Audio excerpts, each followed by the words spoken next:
Достор, мынакей шайлоо процесси жүрүп атат. Эл көйүп калды, эртеменкиге салыштырмалуу мынакей. Добушун берип келишип атат.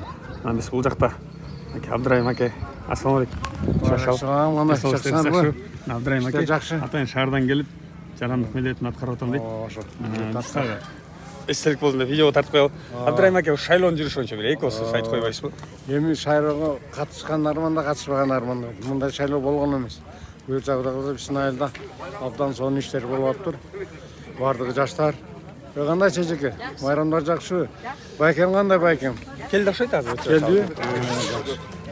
Ошо шайлоо аман эсен өтсүн. Эми бардык эле жарышта ошондой 5-6 болуп чыгат. Арасынан 2-3 тандалып жатат. Ошолордун бирөө болуп, бирөөңөр чыгасыңар. Эң негизи ынтымак болуп, бириңди бириң жеңилдиң жеңдиң дебей сыйлап, урматтап жүргүлө. Бир айылдын балдарыңар баягы Кыргызста сөз бар го.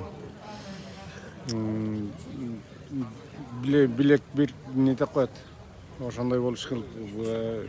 Эң негизи ынтымак жеңсин да. Ооба, айтканыңыз келди. Ошондой ден соолук, аман болгула, бар болгула. болгула. Ден соолук болуңуз. Абдырайым аке бүгүн келип ишке ашсын.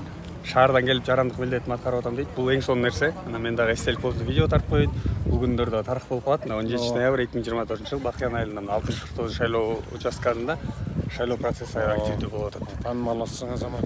Атам жолун жолдоп, Рахмат. элдин, журттун немесин күчүн көтөрөйүн деп атсаңар, жакшы иш болот. Чоң рахмат. Чоң рахмат. Ийгилик болсун. Мына достор.